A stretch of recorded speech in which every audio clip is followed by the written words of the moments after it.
안녕하십니까?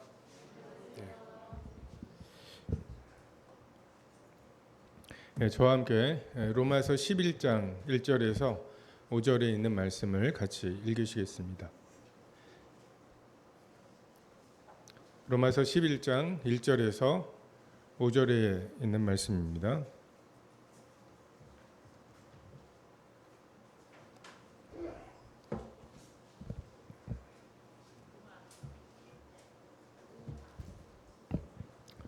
로마서 11장 1절입니다. 찾으셨으면 같이 읽겠습니다.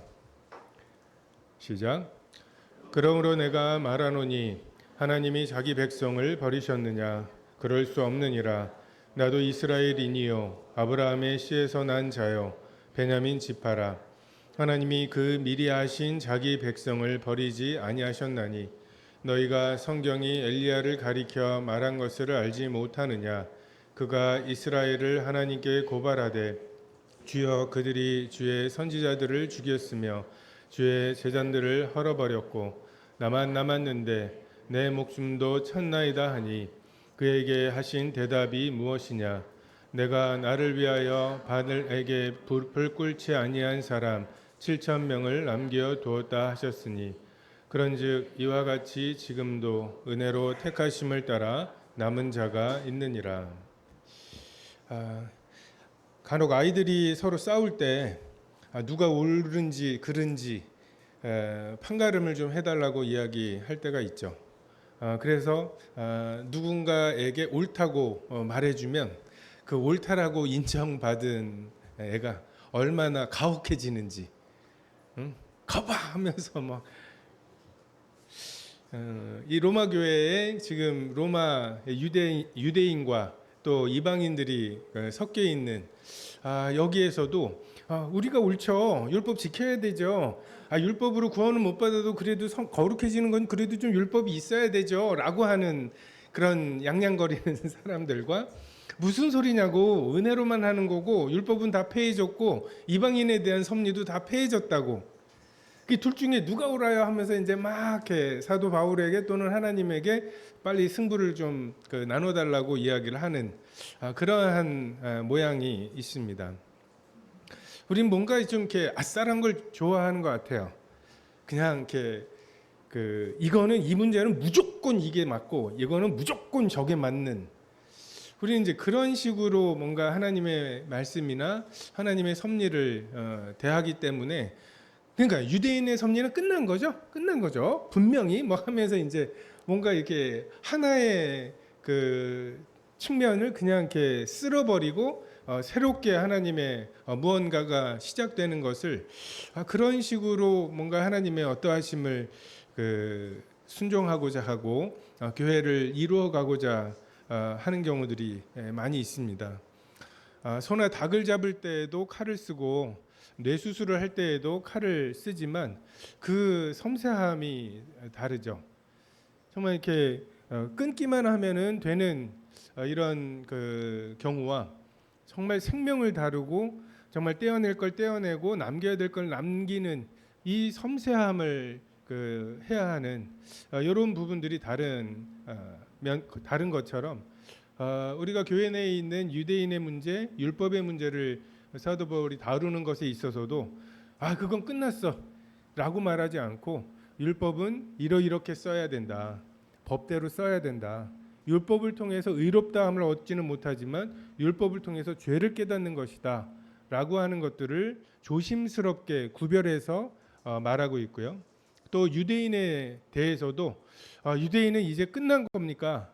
라고 하는 질문에 대해서도 하나님께서 유대인을 통해서 하셨던 여러 가지 섭리들이 이제 이방인에게로 넘어간 것이 사실이지만 여기에 나와 있는 대로 유대인을 완전히 버리신 것은 또 아니라고 하는 이런 말씀들을 분명히 하고 있습니다. 하나님께서는 오히려 그 유대인 중에 남은 자들, 사도 바울을 비롯해서 사도들 그리고 처음 시작은 유대인의 교회로 시작을 하게 하시죠. 그리고 점차 이방인들이 더해지는 이것들을 통해서 교회가 어떻게 성립이 되어야 하는지 말씀하고 계십니다. 하나님께서는 그냥 그렇게 한쪽 페이지를 푹 찢어버리고 새로운 페이지로 시작하시지는 않는 것 같아요. 왜냐하면 그 하나하나가 생명이기 때문에 그렇습니다. 자연과학을 하는 사람들은 그냥 실험을 하다가 망쳤으면 그냥 다시 새로운 실험을 시작할 수 있지만 하나님께서 지금 영혼들을 다루고 계시고 이방인들과 유대인의 섭리가 달라지긴 하였지만 여전히 유대인의 영혼들을 사랑하시고 정말 그 가운데 몇몇을 이끌어 가시는 이러한 부분들에 대해서 하나님은 그 칼같이 끊으시거나 하지는 않으시죠. 그래서 저도 그 젊은 청년 시절에 박준영 선생님께서 이렇게 하신 말씀 중에 교회 내에서 혁명은 없다. 제너레이션, 한 세대를 하나님이 뭔가 새롭게 하시는 이런 섭리, 정말 출애굽을 했던 사람들을 광야에서 다 죽이시고 그 새로운 그 여호수아의 세대를 만드시는 하나님이 이렇게 인도하시는 경우들은 있지만 무언가 하나의 세대를 뚝 끊으시고 다음 세대를 시작하시는 경우는 없다고 저희들의 막 이렇게 성마른 성급한 이런 것들을 좀 이렇게 다독이고 말리셨던 경험들이 있습니다. 하나님께서는 약속을 기억하셔서 그루터기를 남기시죠. 가인과 아벨 셋 중에서 셋을 남기시고 노아의 홍수 중에서 노아의 가족들을 남기시고 이삭과 이스마엘 중에 이삭을 그리고 야곱과 에서 중에 야곱을 남기시는 이것을 통해서 하나님께서는 은혜로 택하심이 관건이다. 유대인과 이방인 지금 그 둘이 섞여 있는 로마 교회에게 어쨌든 너희들의 관건은 유대인이냐 헬라인이냐가 아니라 은혜로 택하심을 따라 남은 자냐 아니냐가 관건이라고 하는 말씀을 하고 계십니다. 그 선과 악을 행하기도 전에 큰 자가 작은 자를 섬기리라고 하시는 그 하나님의 그 주권이 관건이지 이게 이방인은 이제 끝난 건가요? 유대인에게 넘어간 건가요? 이런 질문 자체가 중요하지 않다라는 말씀을 하고 계십니다. 그래서 하나님께서는 계속 로마서를 통해서 먼저는 유대인에게요 또한 헬라인에게로다. 이게 하나님의 유대인과 이방인에 대한 섭리죠. 먼저가 있습니다. 하나님이 유대인을 들어서 교회 말씀을 주시고 하나님의 어떠한 분이신지를 알리시는 일에 사용하신 측면 그리고 하나님의 아들 예수 그리스도를 육신을 따라서 유대인으로 태어나게 하신 그래서 구원이 시온에서 시작하는 이 질서가 있습니다. 근데 차별이 없는 먼저와 나중은 있더라도 둘 사이에 차별하시지 않는 이러한 공평함이 있습니다. 그리고 로마 교회 내의 유대인이나 이방인이 자신들의 공통점이 자신들의 행위나 공로가 아니라 이 하나님의 은혜의 택하심인 것을 깨닫는 것이 그럼 우리가 하나구나. 내가 너보다 나을 것도 없고 유대인들도 이방인보다 나을 것이 없다고 하는 것 이것이 우리가 하나가 될 수 있는 근거로 사도 바울이 제시합니다. 6절부터 보면 만일 은혜로 된 것이면 행위로 말미암지 않음이니 그렇지 않으면 은혜가 은혜되지 못하느니라. 그런즉 어떠하냐 이스라엘이 구하는 그것을 얻지 못하고 오직 택하심을 입은 자가 얻었고 그 남은 자들은 우둔하여 졌느니라. 기록된 바 하나님이 오늘까지 그들에게 혼미한 심령과 보지 못하는 눈과 듣지 못할 귀를 주셨다 함과 같으니라. 또 다윗이 이르되 그들의 밥상이 올무와 덫과 거치는 것과 보응이 되게 하시옵고 그들의 눈은 흐려 보지 못하고 그들의 등은 항상 굳게 하옵소서 하였느니라. 은혜의 택하심을 받은 자와 그렇지 못한 자들의 특징이 있습니다. 에베소서에 나오는 대로 행위로 말미암지 않게 하신 것은 자랑할 수 없게 하시는 거고 왜 자랑할 수 없게 하셨느냐? 유대인과 이방인이 하나가 되게 하시는 것이죠. 혼미한 심령과 보지 못할 눈 그리고 듣지 못한 귀 가운데 내버려 두시면 그 누구도 하나님을 스스로 찾을 수가 없습니다. 어부들조차도 물고기를 잡아놓고 이건 정한 물고기, 그것이 아닌 물고기를 구별해야 될 만큼 하나님과 가까이 있었던 유대인들이 정말 그것을 통해서, 그 율법을 통해서 내가 그 기준에 도달하지 못한다는 것을 깨닫고 하나님의 은혜에 굴복하는 대신, 야, 우리는 물고기 하나도 이렇게 구별해서 먹는 민족이야 라고 생각하는, 그것으로 자기의 의를 삼고 우쭐대고 그리고 그것이 올무와 덫과 거치는 것이 되어버렸죠. 예레미야서 우리가 지금 읽고 있는 대로 그 마지막이 바벨론의 멸망입니다. 하나님께서 예루살렘 그리고 이스라엘을 정말 그 우쭐대는 그 율법을 지키지도 않으면서 정말 율법으로 죄를 깨닫게 되는 데까지 도달하지도 못하면서, 우리에게는 성전이 있고 하나님이 그 이름을 두신 거룩한 성전이 있기 때문에 우리를 히스기야 때 아시리아로부터 구원하셨던 하나님이 이제도 구원하실 거라고 이 거짓 선지자들이 외쳤던, 근데 그것에 대해서 하나님이 바벨론을 통해서 그걸 몽둥이로 삼아서 이스라엘을 치시죠. 하지만 그 바벨론이 하나님이 이스라엘을 긍휼히 여기지 않으시면 이렇게 처리하시는 것처럼 자기들도 하나님 앞에서 심판받을 자이라고 하는 것을 잊어버리고, 마치 자기들이 의로워서 자기들이 뭔가 권리가 있어서 하나님이 그렇게 부와 귀를 주셨다고 하는 교만함이 그들 마음에 이제 시작이 될 때 지나치게 돼요. 하나님이 여기까지라고 말씀하신 것을 넘어서 이스라엘을 대하게 되고, 그것이 하나님이 바벨론을 또 심판하시게 되는 이유가 됩니다. 우리가 이것을 항상 좀 조심해야 할 필요가 있습니다. 바리새인은 서서 따로 기도하여 이르되, 하나님이여, 나는 다른 사람들 곧 토색, 불의, 간음을 하는 자들과 같지 아니하고 이 세리와도 같지 않음을 감사하나이다. 정말 교만해서 하나님 앞에서 정말 나는 죄인이라고 고백하는 기도가 아니라 나는 저 세리와 같지 않다고 하는 것을 우쭐대며 자랑하는 이 바리새인이 있었죠. 그리고 그 바리새인은 하나님 앞에 긍휼을 받지 못했습니다. 근데 자칫하면 우리가 우리의 기도에서 우리는 저 바리새인과 같지 않다라고 기도하면서 또 우쭐댈 수 있다는 거죠.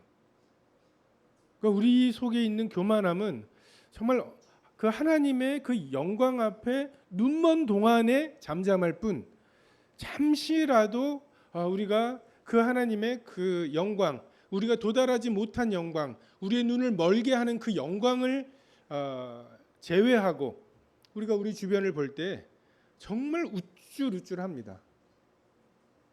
그러니까 감당할 수 없을 만큼 고개를 들고 있는 이 교만함이 있고, 우리는 그 교만함으로 저 세리 같지 않은 나, 바리새인 같지 않은 나, 그래서 하나님은 나를 은혜를 베푸셔야 마땅한 나, 또 반대로 말하면 내가 받은 은혜는 받아 마땅한 나의 권리, 이렇게 생각하기 시작하는 순간 우리가 또한 이들이 들었던 그의 밥상이 올무가 되고 덫과 거치는 것이 되고, 또 눈은 흐려서 보지 못하고 등은 굽게 되고, 말씀을 하시는데 그 말씀이 들리지가 않는 이러한 상태로 될 수가 있습니다.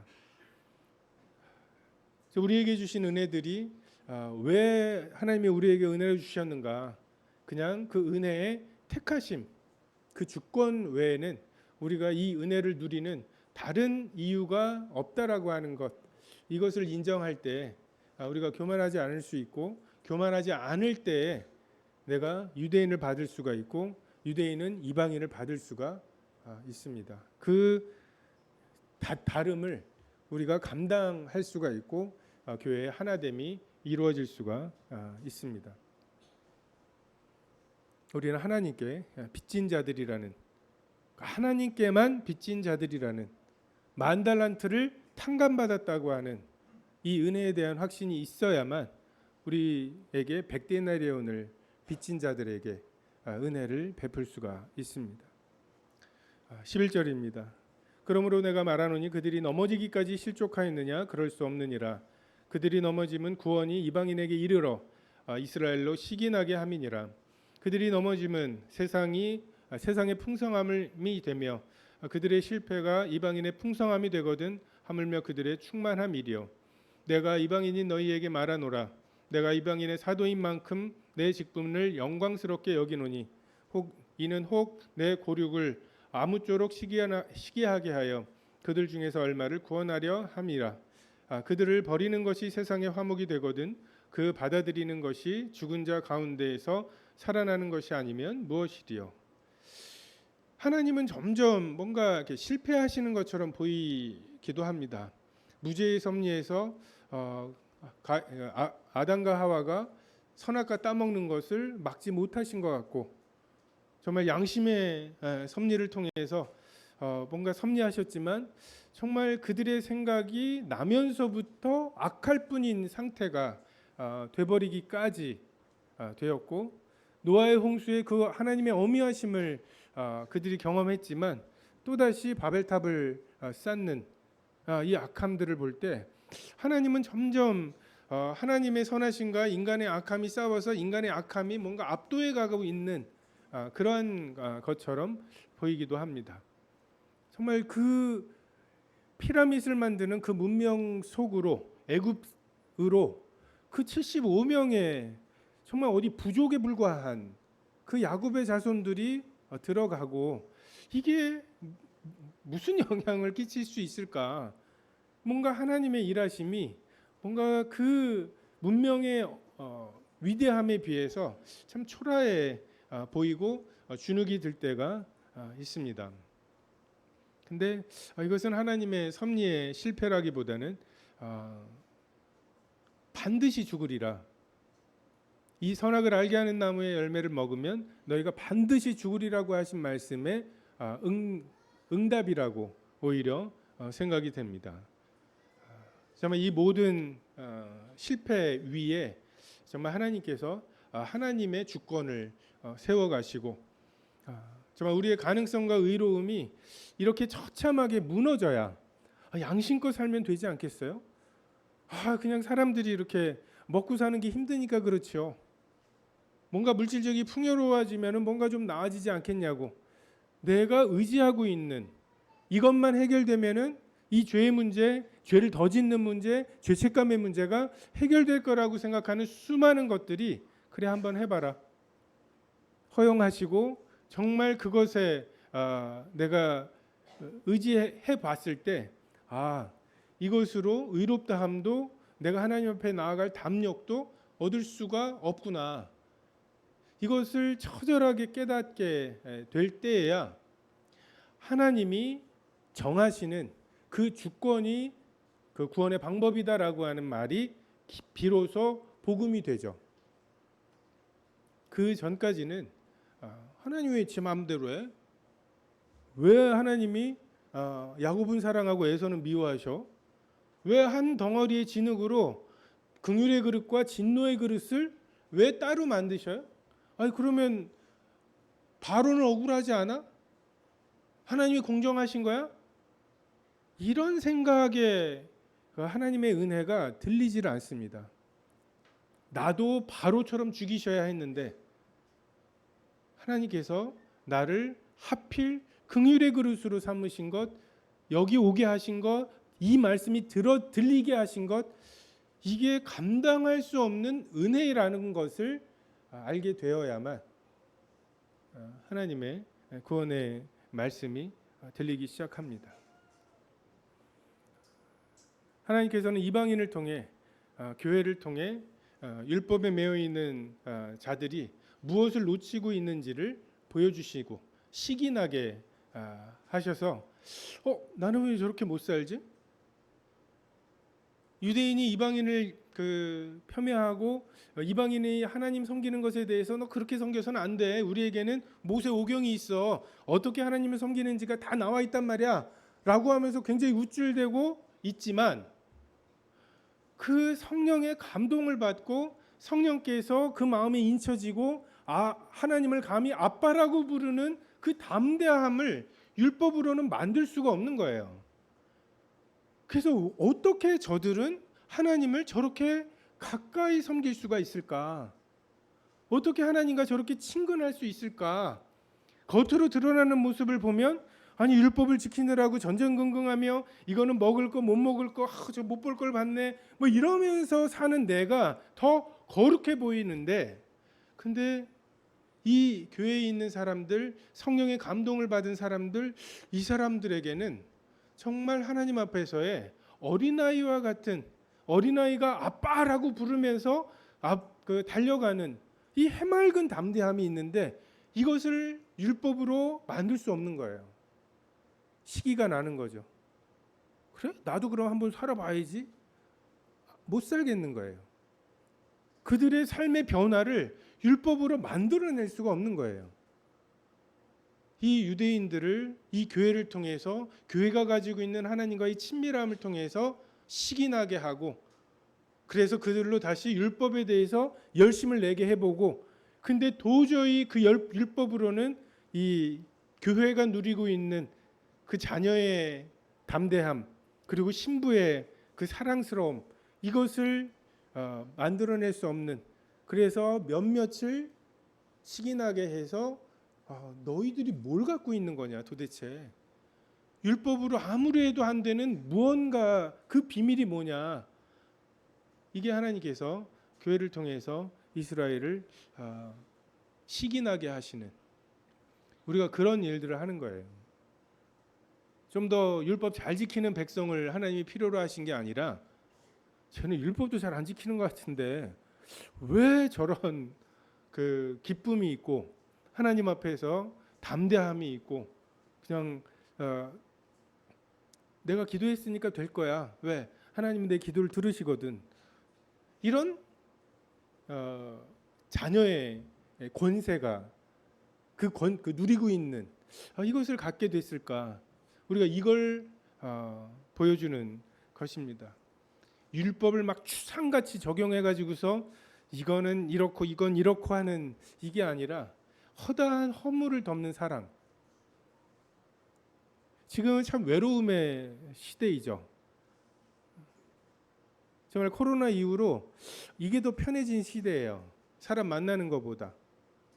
그래서 정말 외로워진 시대입니다. 하나님이 사람에게 두 가지 기쁨의 근원을 주셨죠. 하나님 사랑하는 것, 하나님과 화목하는 기쁨. 또 하나가 내 이웃을 내 자신같이 사랑하는 기쁨.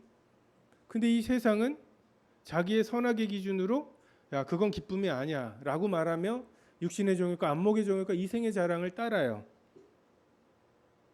하나님이 진짜 기쁜 게 있는데 그걸 못하게 하시고 하나님이나 사랑하고 이웃이나 사랑해 금욕하란 말이야.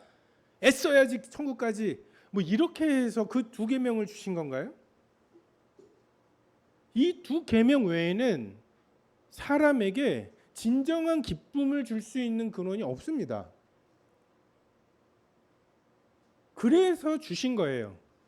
근데 이 두 가지를 빼놓고 기쁨을 추구하는 시대, 사람과 만나지도 않는 시대, 그것을 넷플릭스나 이런 데에서 추구하려는 세대, 얼마나 외롭겠어요.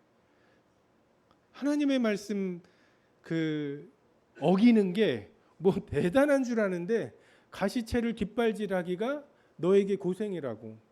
사랑 안 하면서 사는 거, 그 대단히 나만 사랑하면서 사는 거, 이게 굉장히 알뜰하게 이기적으로 잘 사는 것처럼 생각하는데 기쁨이 없어요. 사는 낙이 없어요. 의미가 없어요. 근데 그걸 굉장히 지혜 있다 하나 우둔하게 된 거죠. 사형에 해당하는 것들, 영원하지 않은 것들로 차곡차곡 채워서 난 하나님을 따르지 않고 있어라고 하는 게 뭐 대단한 뿌듯함인 것처럼, 이 외로움의 시대에 그냥 사람들이 서대문 교회에 와서 정말 율법을 잘 지키는 거, 그리고 이건 이래야 되고 저건 저래야 되고 막 이런 것들이 너무 잘 질서가 잡혀 있는 그런 것보다 그냥 허다한 허물을 덮는 그 사랑, 이것이 넘치면, 그러면 그 외로운 사람들이 한 번 더 나오고 싶은 마음이 들 거고, 그것을 대신할 율법의 다른 행위들이 없습니다. 16절에 제사하는 처음 익은 곡식 가루가 거룩한즉 떡덩이도 그러하고 뿌리가 거룩한즉 가지도 그러하니라. 또한 가지 얼마가 꺾이었는데 돌 감람나무인 내가 그들 중에 접붙임이 되어 참 감람나무 뿌리의 진액을 함께 받은 자가 되었은즉 그 가지들을 향하여 자랑하지 말라. 자랑할지라도 내가 뿌리를 보존하는 것이 아니요 뿌리가 너를 보존하는 것이니라. 그러면 내 말이 가지들이 꺾인 것은 나로 접붙임을 받게 하려 함이라 하리니 옳도다. 그들은 믿지 아니함으로 꺾이고 너는 믿음으로 섰느니라. 높은 마음을 품지 말고 도리어 두려워하라. 우리는 하나님께서 분명히 내가 옳은데 왜 저 사람하고 나 사이에서 내 편을 안 들어주시는지, 나의 손을 이렇게 번쩍 들어주시지 않는지, 뭐 이런 것에 대해서 좀 서운해하고 억울해하기도 합니다. 근데 하나님께서 내 편을 들어주시고 나에게 심판하는 권세를 주시잖아요. 그러면 나의 모습이 드러나요. 괜찮으시겠습니까? 우리가 갑질을 안 하고 살 수 있는 것은 갑이 아니기 때문이에요. 여러분, 갑이 되잖아요. 야, 이 비행기 돌려. 이 한마디에 비행기가 돌려져요. 야, 너 내려. 라고 하면 내려지고. 그걸 참을 수 있을 것 같으십니까? 우리가 그런 사람들 뉴스에 나오면 손가락질하고 막 하지만 그게 우리가 의리여서 그래요. 차 좀 돌려주시면 안 돼요? 차도 못 돌리는, 기차도 못 세우는 우리가 비행기를 돌리는 사람, 저거는 저러면 안 되지 하면서 나라면 안 그럴 것처럼 우리에게 심판의 권세가 주어졌을 때 그것을 감당할 사람이 아무도 없습니다. 그래서 예수님이 그 인자됨으로 말미암아 심판하는 권세를 가지셨잖아요. 계시록에 보면 이 인을 뗄 사람이 없어서 요한이 울고 있는데 다윗의 자손이 이기셨잖아요. 유일하게 심판의 권세를 가지셨는데 그 심판하는 권세를 가지고 우리를 이렇게 대하시는 유일하신 하나님이 예수님이세요. 우리는 그걸 감당할 수가 없습니다. 다행히 하나님이 우리를 을로 부르셨어요. 여기 갑을병 정도 있으시죠? 갑질을 못하게 부르셔서 우리가 이렇게 고상한 척, 나라면 저렇게 안 한 것처럼 살고 있는 거죠. 유대인에게 주셨던 기회를 거두시고 이방인에게 은혜를 베푸시고, 그리고 로마 교회에 이방인들이 많아지고 풍성해졌죠. 그리고 추방되었다가 돌아온 소수의 유대인들로 인해서 그들이 무언가를 주장하고 그게 또 성경에 나와 있고 이것으로 되게 혼란스럽고 또 알력이 생기고, 그래서 죄를 덮는 사랑보다는 자기 자신을 보호하려고, 저 사람 저게 말이 맞다면 또 내가 그럼 이렇게 해야 되잖아, 할 일을 다 또 행해야 돼, 막 이러면서 이제 고슴도치 같이 막 뭔가가 서로가 막 서 있는 이러한 로마 교회에 하나님의 은혜에 대한 감사를 지나쳐 내가 은혜 받을 만한 자격이 있다고, 권리가 있다고, 유대인은 저러니까 하나님께 버림받았고 나는 그러니까 은혜를 입었다고, 그래서 마치 승자와 패자인 것처럼 유대인들, 그 믿음이 연약한 사람들, 고기 못 먹는 사람들, 괜히 일부러 예찬에다 고기 섞고 막 이런, 고기를 왜 못 먹어 하면서 엄밀히 말해서 이거는 아무것도 아니야 라고 하는 이러한 로마 성도들에게 이야기하죠. 정말 그 이방인들의 정말 이 감람나무에 접붙일 수가 없는 거부 반응이 있는 존재들이잖아요. 하나님의 존재 자체를 인정하지 않고, 근데 하나님께서 그 은혜로 이 이방인들, 이 하나님과 그렇게 거부 반응이 극렬한 사람들조차도 이 감람나무에 접붙이셨다면 하나님께서 이 원래 꺾였던 이 유대인들을 접붙이시는 일을 못하겠냐고. 하나님께서 이스라엘 백성들을 꺾으시고 그 자리에 이방인인 너희들을 꽂으셨다면 너희를 꺾으시고 다시 유대인을 접붙이시는 일을 못하시겠냐고. 접붙이실지 말지 언제 하실지를 정하시는 그 하나님 앞에 두려워하라고, 경외하라고, 권리인 것처럼 생각하지 말라고 말씀하시죠. 상한 갈대를 꺾지 않으시고 꺼져가는 등불을 끄지 않으시는 은혜로 이방인인 우리가 구원을 받았잖아요. 그렇다면 저 유대인은 꺾인 거야, 꺼진 거야. 저런 것들은 아직 뭔가 가능성이 없어 라고 말하지 말라는 거죠. 내가 은혜로 산다면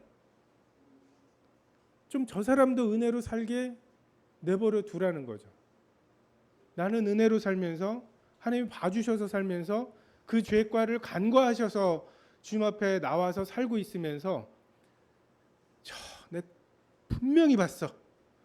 저건 안 되지 라고 정죄하고 그 가뜩이나 꺾인 갈대를 그냥 마저 꺾어버리고 그 꺼져가는 등불을 마저 꺼버리지 않는 것이 우리가 그 은혜로 사는 사람들 증거입니다. 은혜로 산다고 하는 사람의 마땅한 열매입니다. 21절에 하나님이 원가지들도 아끼지 아니하셨은즉 너도 아끼지 아니하시리라. 그러므로 하나님의 인자하심과 준엄하심을 보라. 여러분, 하나님의 인자하심과 준엄하심의 균형을 맞추시기를 바랍니다. 우리는 한쪽으로 치우치기가 쉬워요. 그냥 인자하심이지 뭐 어쩌고 하면서 질서도 없고, 근데 또 한쪽으로는 또 준엄하심만 생각하기도 쉽고, 정말 그 은혜와 진리가 동시에 충만하신 그 예수 그리스도의 그 인격 안에서만 발견할 수 있는 아버지 품속에 있는 독생하신 하나님의 영광, 이것은 율법 안에만 있지도 아니하고 그냥 봐주시는 것만 안에도 있지 않는, 봐주시기 위해서 자신을 내어주신 그 하나님 예수 그리스도의 공의로우심과 그 자기 몸을 들여서 하나님의 사랑을 드러내신 그분의 사랑, 이게 100% 둘 다 충만해야 되는 거죠. 그냥 50-50 서로 조금 봐주기도 하고 이런 게 아닌, 그래서 그분의 인자하심과 준엄하심을 봐야 할 필요가 있습니다.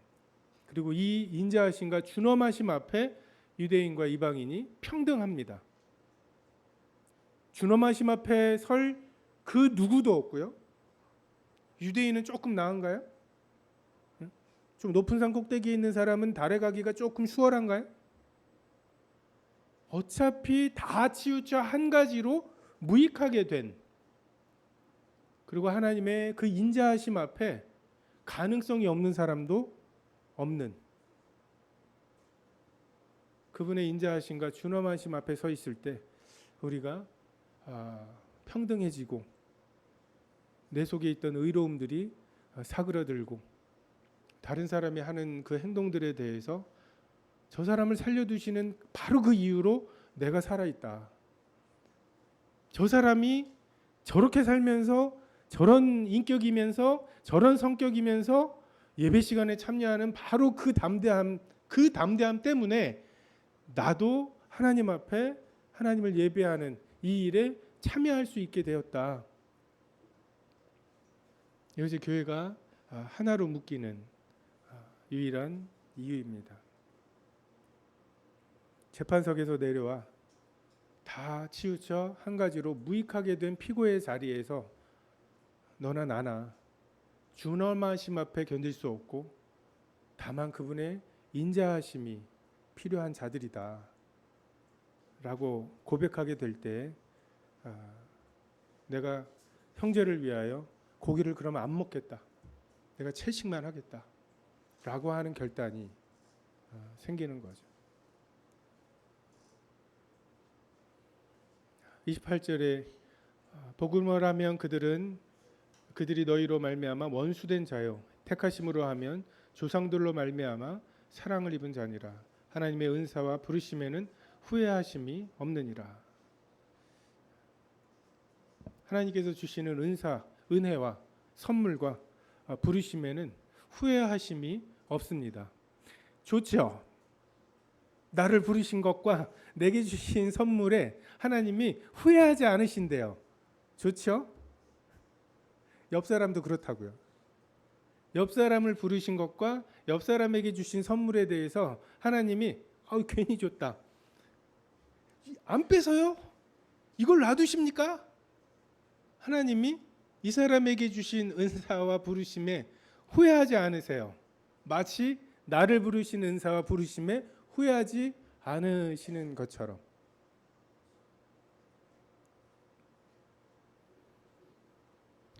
깊도다 하나님의 지혜와 지식에 풍성하며 33절입니다. 그의 판단은 헤아리지 못할 것이며 그의 길은 찾지 못할 것이로다.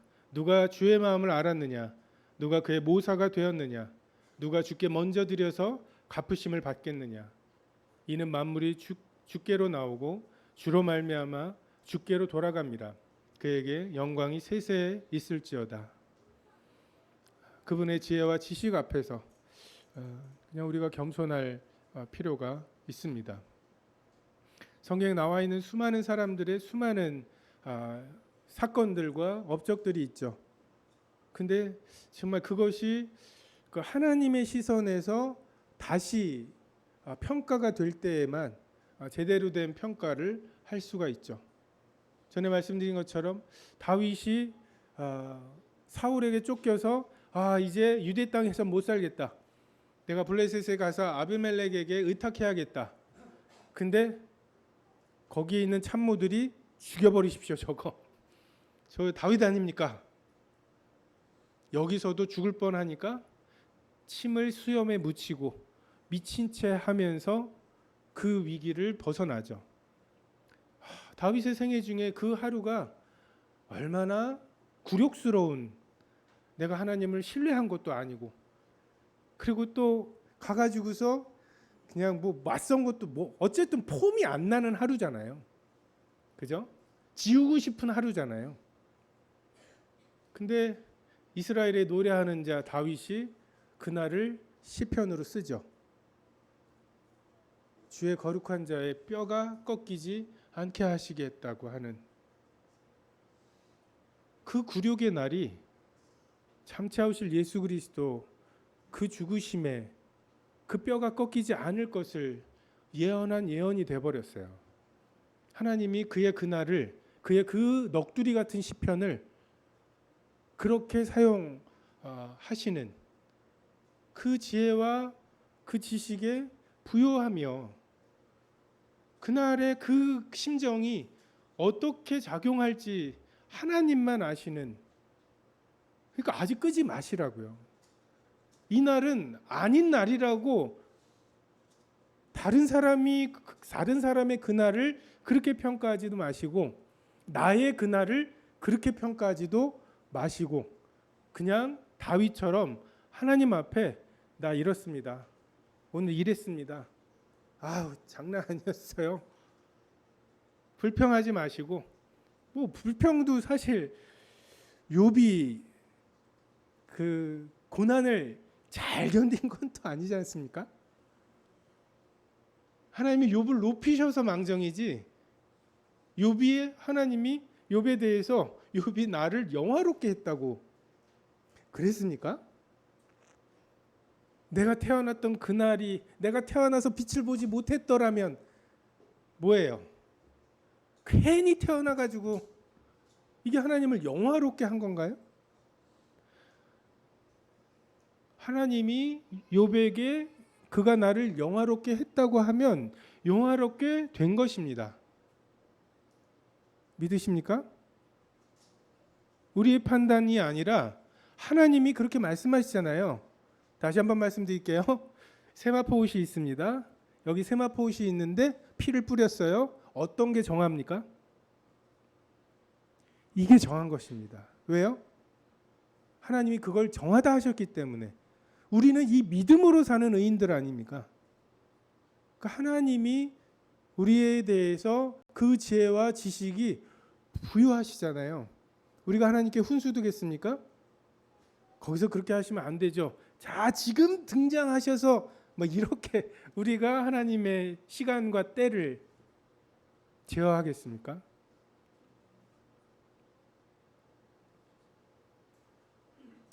만물이 주께로 나오고 또 만물이 주로 말미암아 주께로 돌아갈 것입니다. 주님이 시작이시고 끝이십니다. 우리가 이 기초 위에 우리는 하나님과 이런 관계예요. 이 하나님 앞에서 우리가 우리의 신앙을 세워가야 합니다. 그렇지 않으면 우리가 종교가 돼버려요. 어느덧 뭔가 덧된 것들이 생기게 돼버려요. 하나님과 예민한 무언가가 아니라 말씀하시면 세미하게 말씀하시면 예? 하고서 쫑긋하게 되는 게 아니라 뭔가 내가 행한 거 이번 주는 그래도 좀 하나님 앞에 자신이 있는 거 막 이런 것들이 켜켜이 쌓이게 되다 보면 둔해집니다. 그에게 영광이 세세에 있을지어다. 참 여러분의 어떤 신앙과 삶과 어떤 생각들을 했을 때 그 끝이 이 말씀에 어울린다면 그것이 합당한 신앙과 생활과 삶일 것 같아요. 잘 살기만 한다는 말씀이 아니에요. 실패할 수도 있고 범죄하기도 하고 막 악한 생각이 들기도 하는데 어쨌든 그 생각의 끝에 영광은 그에게 영원토록 나에게 아무 영광이 없다. 그렇습니다. 제 속에 이런 악한 생각들이 있는 자입니다. 영광이 세세토록 주님에게만 있습니다. 저에게 이런 선한 생각이 있습니다. 근데 이 선한 생각 주님이 내게 주셔서 주신 갖게 된 생각입니다. 영광이 세세토록 주님께만 있습니다. 정말 이 후렴으로 우리의 삶들이 되어지는 것, 이것이 우리의 신앙이 올바로 가고 있는지, 종교를 따라서 우리가 율법에 뭐 이런 것들을 따르지는 않지만 우리에게 있는 종교성, 그것을 쫓아가고자 하는 마음들, 이것이 매일같이 영광이 세세토록 저에겐 조금도 없습니다. 주님께 있습니다. 주님의 주권에 있습니다. 저를 은혜로 택하신 분에게 있습니다.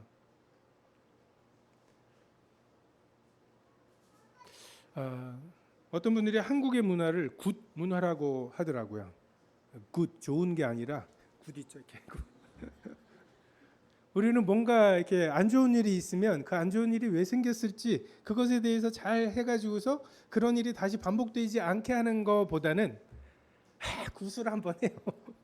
그래가지고서 뭔가 이렇게 자 끝났어 이제는 다음에 이런. 저 예전에 되게 놀라웠던 게 저희가 독일을 2대0으로 이겼던 적이 있었죠. 러시아 월드컵이었나요? 그래서 독일이 그 예선을 통과하지 16강에 가지 못했던 첫 번째였거든요. 우리한테 그렇게 지는 바람에 우리나라 같으면 그 감독은 금방 잘려야 되죠. 우리는 월드컵 하다가도 자르잖아요.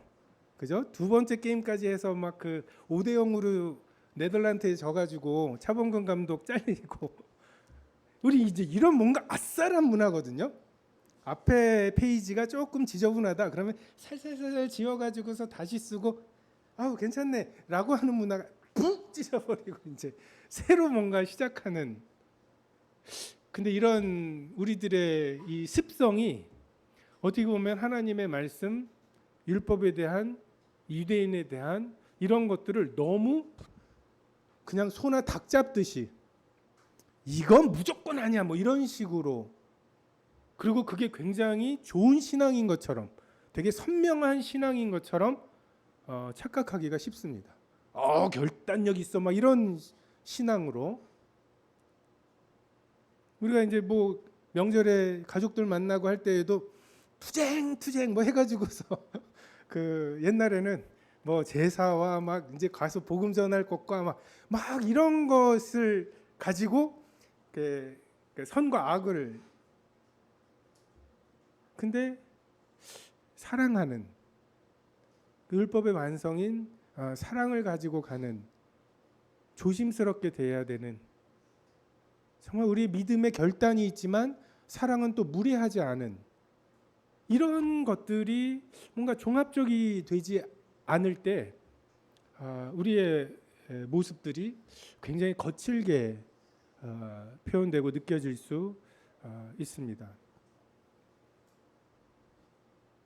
하나님께서 나에 있는 모습 그대로를 받으신 것처럼 그 유대인이었던 그 모습 그대로를 받으신 그 교만한 대로 자기 의에 가득한 그것을 그대로 받으시고 빛을 쪼여서 눈이 멀게 하셔서 나를 부르신 것처럼, 저 이방인들 아직도 돼지고기 먹고 우상에게 드린 그 고기 먹고 습관도 제대로 안 돼 있는 저 사람을 저 모습 그대로, 너 이거는 고치고 와 라고 말씀하지 않으시고 그 모습 그대로를 받으신 이 동일한 은혜 앞에 우리가 은혜입니다, 주님의 인자하심입니다, 그 준엄하심입니다 라고 고백하게 되어서야 우리가 서로를 받을 수 있게 될 것입니다. 주님 앞에서 정말 하나 되도록, 그 교회는 존재만 해도 돼요. 살아만 있어도 됩니다. 그냥 사람들이 와서 정말 이 모습들을 보고 시기하고 가면 됩니다. 쟤들은 어떻게 저렇게 섬겨? 하나님과 지들만 친해? 막 이러면서 시기하고 가서 나도 그럼 한번 그렇게 만들어 봐야지. 쟤들은 하나님하고, 이렇게 되기만 해도 교회는 산 위의 도시와 같이 빛을 낼 수 있습니다. 사랑하시고 서로 섬기시고 서로가 다를 때 저 사람이 살아있는 이유와 내가 살아있는 이유가 같음을, 은혜임을 생각하시면 좋을 것 같습니다. 기도하겠습니다.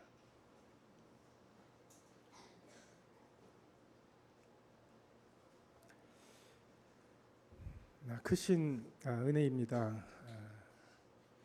좀 한순간도 은혜 없이 살 수 없는 자들이 좀 은혜의 통로가 되어 그 누군가가 좀 하나님의 은혜로 살게 되는 것을 바라게 하시고, 하나님께서 내가 괘씸해하는 그 사람에게 좀 하나님의 은혜를 주시는 통로로 나를 사용하신다 하실 때 흔쾌히 아멘하게 하시고, 예수 그리스도께서 본을 보이셨던 것처럼 참 나에게 혐의가 있는 그 사람의 혐의를 내가 대신 짊어지고 정말 그 사람의 나음을 위해 내 등을 돌려대는 정말 주님의 십자가의 길을 쫓아갈 수 있게 하시고, 그로 말미암아 저의 삶이 참 기쁨으로 넘치게 해 주시기를 기도를 드립니다. 감사를 드리며 이모들 우리 예수 그리스도 이름으로 기도했습니다. 아멘.